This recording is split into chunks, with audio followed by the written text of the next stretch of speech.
Yeah, good morning, everybody. This was a good introduction to the topic, I guess. I would like to actually talk to you more about this issue of the non-CO2 climate footprint of aviation. And I think it's a very important, it's a very significant, it's a very timely topic to do this today. We've seen a lot of public attention around this topic evolving recently. We've seen policy pushes around it. So what are the questions that usually come up when we bring this topic to the stage? And what do decision makers ask us? And usually what I do see are two questions. The first one being, actually, what are these non-CO2 impacts of aviation? Where do they come from, and how large are they actually? And once we've answered that question, what can we do about it? Can we mitigate these impacts? And specifically, as you've seen in the video, there's been a lot of public debate about the question of mitigating contrails. So what can we do about that? I will try to give you some insights into both of these questions in the next about 15 minutes that I have here to speak to you today. So let's jump right into it and start with this question of what are the non-CO2 impacts of aviation? How large are they? And to start off this discussion, I always find it good to actually go to the source. Think about what actually is the exhaust of an aircraft. Here's a breakdown by mass of what actually comes out of the tailpipe of an aircraft. It's about 70% CO2, then there's some water vapor in there, and then there is about 1% by mass of different emission species, including nitrogen oxides, sulfur dioxide, unburned hydrocarbons, organic carbon, and black carbon, which is basically soot. And of course, we all know there are emissions that are related to noise, right? That's a community concern during takeoff and landing, specifically for the airport communities. One of the big hurdles towards building the infrastructure that the sector actually needs to accommodate its growth. I'm not going to talk about this today. This does not mean it isn't important. It's just I need to focus somewhere. So I'm going to move forward with these impacts, these emission products. And frankly, we're not interested in the emission product itself. We're interested in what the impacts are of these emissions. And most people these days are worried about the climate footprint. And the first and foremost issue there, obviously, are the CO2 emissions. We are all aware of the science behind that. You take fossil fuel out of the ground, take carbon out of the ground, you combust it, it leads to CO2 release, it increases the carbon concentration in the atmosphere, it leads to global warming. That's not what I want to talk about today. What I want to talk about are the additional, the idiosyncratic impacts that aviation has due to its emissions at altitude. And the first pathway that you've already seen in the video before is contrails. And there is evolving science that contrails on average are warming. But actually, you've also already seen what contrails are, right? They are white line-shaped clouds that fall behind aircraft. When do they form? They don't form all the time. They only form if the air is sufficiently cold and sufficiently humid, so that basically water can freeze onto particles in the exhaust of an aircraft. Only then that happens. Most of your time when you look up into the sky, you don't actually see a contrail forming. And in many situations, if you actually look up into the sky, it looks like what you see on this picture. You see a little bit of a contrail, but it evaporates right away. This is what we call a non-persistent contrail. We don't worry about this today because this contrail is not long enough in the atmosphere to actually have what we believe is a significant impact on the climate. What we worry about are contrails that actually persist for minutes to hours. They can retain their linear shape actually for long periods of time and look like what you see in this picture. But over time, they may also become diffused and become basically indistinguishable from a natural cirrus cloud. So why does the lifetime matter for the impact of a contrail? Well, for that, we actually need to understand how a contrail actually changes the energy balance of our atmosphere. And to be honest with you, this is a pretty established science because this is no different than what a cirrus cloud does, a normal cloud that you see up in the sky. It does two things. First of all, it reflects incoming sunlight back into space. Ever been standing in the shadow of a cloud? It's colder underneath. That's the science. A contrail is no different. And that's the cooling component of a contrail. The warming component of a contrail, well, you can observe this. Think about a winter morning. Think about a clear morning and think about a cloudy morning. It's warmer on the cloudy morning. Why? Because you have a cloud layer that insulates the atmosphere from heat loss. And again, a contrail is no different. It has this warming component. So for each and every contrail, it's very important to understand that the net impact of each and every contrail is situational, depends on the balance of these two effects, the cooling and the warming. They can be cooling, specifically during the day when you have this reflection component of sunlight. They can be warming, specifically at night when there is no reflection of sunlight. The average science tells us that the average contrail is warming. That does not mean that every contrail is warming. So keep that in mind as we move forward.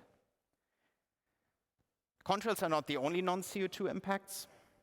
Water vapor actually released into the atmosphere also has a direct warming impact, pretty well established. Nitrogen oxides emissions are kind of funny. There's a lot of different atmospheric chemistry processes going on that are related to NOx. I'm not going to go into the detail.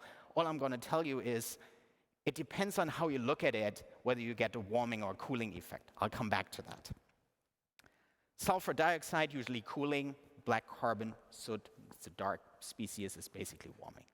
So this is the non-CO2 picture for aviation. One thing I do want to note is these emissions that you see here do not only have an impact on the climate, they also have an impact on air pollution, the quality of the air that we all breathe. How? This is mostly related to the NOx emissions of aviation, nitrous oxides. What they do is in the atmosphere, they lead to ozone and particulate matter formation. We breathe that in. What that does is it leads to cardiovascular, respiratory diseases and has mortality and morbidity endpoints. I'm not going to talk about that in much detail today, but it's important to keep in mind. So with that being said, you may wonder, how large are these impacts? And that's a good question. So let's talk about it. The way we usually tend to think about this question is very similar to a concept that you may have heard of, the social cost of carbon, right? That give you an idea of what the socioeconomic impacts of release of 1 unit of CO2 into the atmosphere is. We think about it sort of in an extended way here, and think about sort of the externality in terms of the dollars per ton of fuel burned. How do we calculate? It's very simple. You think about a ton of fuel burned from an aircraft. You think about the emissions that releases. You then think about the atmospheric processes that are related to that, so additional CO2 concentration, additional contrail formation, etc. You then think about the associated warming that comes with that, and then the associated socioeconomic impacts that are related to the warming. And that can be agricultural yield changes, that can be sort of human health impacts, that can be things like natural disasters. We can put dollar values to these things. So if you do this kind of analysis, how does the split of aviation climate impacts actually looks like? Here's our most recent assessment from MIT. It starts actually with a negative component on the non-CO2 side. NOx, negative impact, it's a cooling impact on that. And fuel sulfur, cooling effect, you saw that earlier. But then comes the warming element, the CO2 and the contrails, at a split of about 2/3 to 1/3. So what's interesting about this, if you look at this assessment, is actually the additional impact of non-CO2 on the CO2 impact is actually not that large in that assessment. And now you may ask, well, other people tell me different things, so what is this sensitive to? Two major things you need to keep in mind. First of all, if you do these types of assessments, you need to understand when the impact actually happens. So think about CO2. You emit CO2 today, it stays in the atmosphere for hundreds of years. So these warming impacts of a CO2 emission today stays in the atmosphere for hundreds of years. Think about a contrail, it's probably gone after 6 to 8 hours at the maximum. So its impact is accumulated very short term. So how do you now weigh the long-term impact versus the short-term impact? That's a question of discount rate, as you know. This analysis has a very low discount rate. So it gives a lot of weight to the far-out impacts of CO2. Therefore, the CO2 impact is relatively large compared to the non-CO2 impact. If you value the present more, then this changes in balance. What becomes smaller is the CO2 impact. The non-CO2 impact doesn't really change that much. So you actually get to a 50-50 balance or something like that if you actually increase this discount rate. That's very important to note, but we have to be consistent about it. It works by shrinking CO2, not by increasing non-CO2. So that's the first dimension on how this can change. The second dimension on how this could change is uncertainty in any of these elements. Let's talk about it. CO2. For CO2, the uncertainty doesn't lie in whether we understand the physics or the science behind what CO2 does on warming. This uncertainty is really about the monetization of these impacts, of the warming. But that is related to all of these impacts, so that really is a scalar for the entire analysis. So we don't have to worry about that. What we need to worry about are contrails. Here, the science base certainly remains uncertain, much more uncertain than for CO2. There's agreement on the warming effect on average, but there's uncertainty even at a specific situation under which you analyze a contrail. We do not know how large this warming really is. There is a lot of uncertainty. We need to acknowledge that. However, does it get into the way of decision making? I'm not sure. I'll come back to that. Lastly, let's quickly talk about NOx. People will have told you NOx is warming. It can be. Again, this is a very low discount rate analysis. If you actually drive that up, NOx can become warming. It's a funny thing because there are different processes going on, and depending on how you weigh things, you can really change the analysis. But the agreement is that NOx is not a major climate issue. Keep that in mind. However, that does not mean NOx doesn't matter. I told you earlier NOx is an air pollution issue. Just to give you a sense of the order of magnitude of the issue. The size of that issue is about 70% of the size of the climate issue. So don't say NOx is not an issue. It's just not a climate issue. So back to the contrails, because there's a lot of uncertainty. Can we actually do something about uncertainty using observation? There's a lot of work going on that, right? DLR, Boeing, NASA doing measurement campaigns. Some of the work that you guys do as airlines actually on gathering atmospheric data, the Mosaic samples, great data source. What we're doing at MIT is large-scale observation, okay? Trying to use satellites to analyze where contrails actually form. And we can do that at high temporal resolution, every 5 minutes. We do this right now, all the time. Here's how that looks. That's average contrail coverage over the US for the year 2018-2019 as seen from space. There's no model going on. This model doesn't know anything about flight paths, yet you see flight paths. These are contrails. At any given point in time, the picture doesn't look like this, though, because contrails only form at sufficiently cold and sufficiently humid. So at a given point in time, this is the northeast of the United States, it looked like this.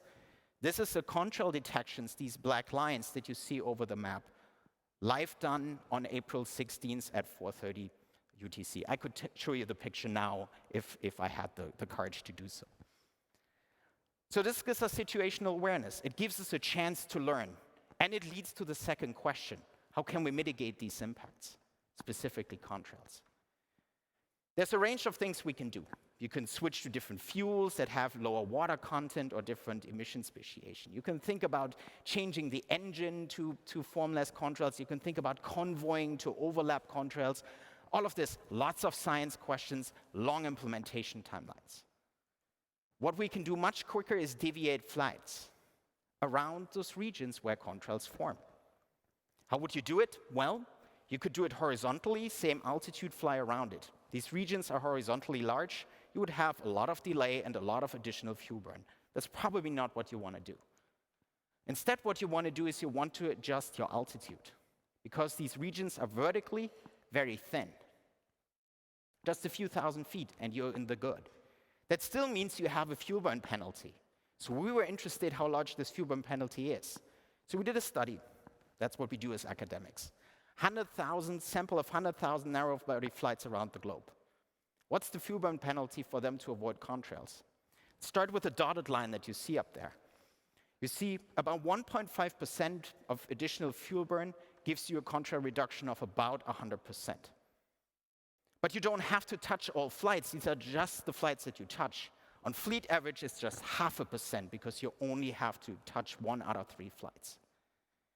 So let's do math. 0.5% additional fuel burn, even if it's a fossil fuel, means about 0.3% of climate impact for aviation, for a 30% reduction in climate impact from the contract reduction.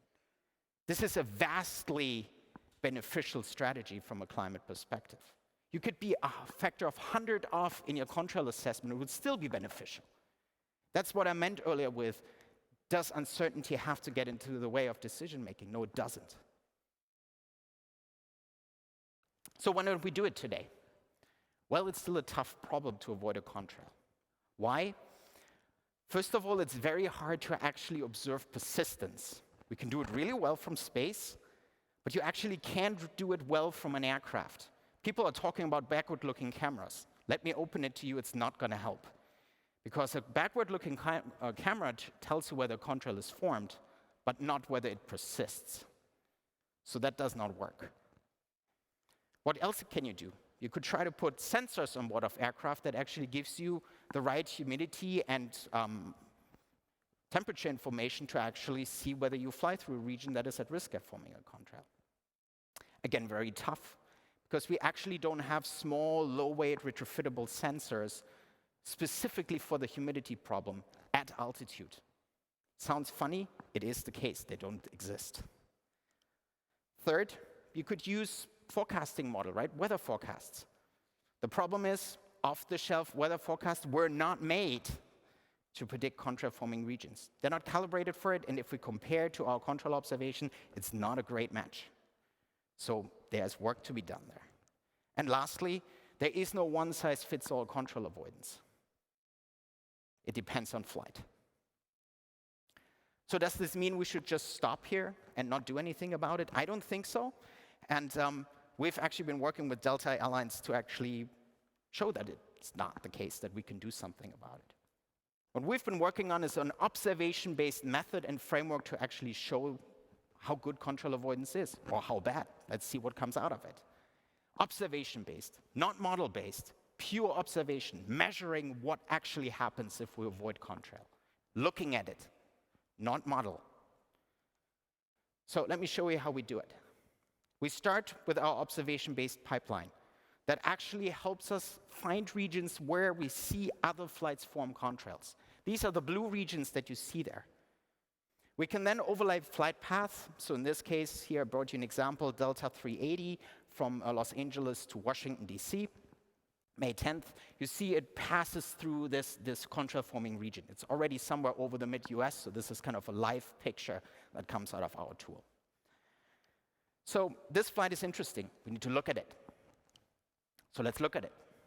What we do is we take a cut through the flight path. Now we see whether we are also at risk of forming a contrail at the altitudes that we are flying in. And you see this flight flying at flight level 370. It's flying through a region where it is very likely to form a contrail because we have seen other flights flying in that region forming a contrail. That's a strong indication. So let's deviate around it. It's about 150 miles out. Let's give it a guidance. 4,000 feet down in this case. Yeah, you see the ACARS message there. Do it for 150 miles. And once the flight has done this, we can observe the outcome. Did the flight really not make a contrail? What is the net climate footprint? Because we can also observe the fuel burn impact. That's what we're going to do. Right now, we're simulating it together with Delta. We're testing the decision pipelines. We're going to do this as a large-scale observation-based study over the coming months. So let me leave you with 4 thoughts on how we can actually get to observable, verifiable contrail avoidance. Point number 1, I told you that contrail impacts vary by flight. We need to find ways to model that and capture that in a verifiable, observable way. We're not there yet. That's very important.